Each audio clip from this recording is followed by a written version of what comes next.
राज्यसभेसाठी सुनेत्रा पवारांचं नाव निश्चित झालंय। राज्यसभा उमेदवारी अर्ज भरण्याचा आज शेवटचा दिवस आहे, त्यामुळेच आजच उमेदवारी अर्ज भरला जाणार आहे।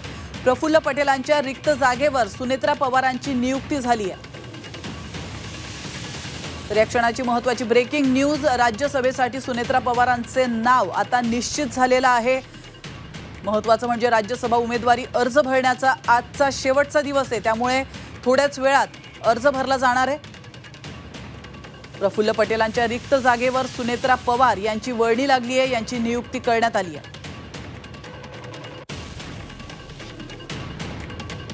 तर याविषयी अधिक माहिती देण्यासाठी आपले प्रतिनिधी कृष्णात पाटील फोन लाईनवरून आपल्यासोबत जोडले गेलेले आहेत। कृष्णात, राज्यसभेवर अखेर सुनेत्रा पवार यांचीच नियुक्ती झालेली आहे, त्यांचं नाव निश्चित झालंय, काय अधिक माहिती? बारामती लोकसभा मतदारसंघातून सुनेत्रा पवार यांचा पराभव झाल्यानंतर इथल्या कार्यकर्त्यांचा आणि राज्यातील इतर राष्ट्रवादीच्या कार्यकर्त्यांचा अजित पवार यांच्याकडे आग्रह होता सुनेत्रा पवार यांनाच राज्यसभेची उमेदवारी देण्यात यावी।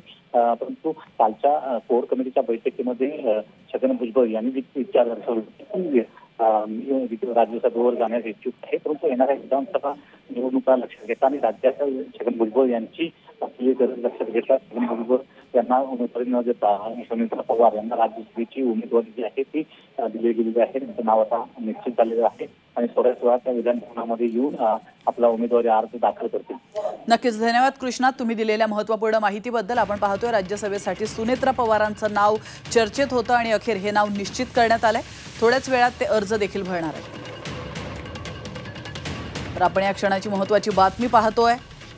राज्यसभेसाठी सुनेत्रा पवारांचं नाव निश्चित करण्यात आलेलं आहे। राज्यसभा उमेदवारी अर्ज भरण्याचा आज शेवटचा दिवस आहे आणि त्याचमुळे आता थोड्याच वेळात उमेदवारी अर्ज देखील भरला जाईल।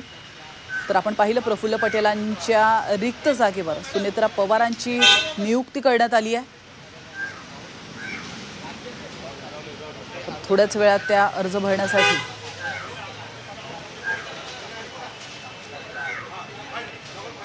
राज्यसभेसाठी सुनेत्रा पवार यांचं नाव निश्चित करण्यात आलेलं आहे। राज्यसभा उमेदवारी अर्ज भरण्याचा आजचा शेवटचा दिवस आहे आणि आजच हा निर्णय घेण्यात आलाय। तर आपण पाहतोय, अर्ज भरण्यासाठी सुनेत्रा पवार या पोहोचलेल्या आहेत आणि थोड्याच वेळामध्ये, काही क्षणामध्ये ते अर्ज देखील भरणार आहे। राज्यसभेसाठी सुनेत्रा पवार यांचं नाव निश्चित झालंय आणि काही क्षणात ते अर्ज देखील भरणार आहेत।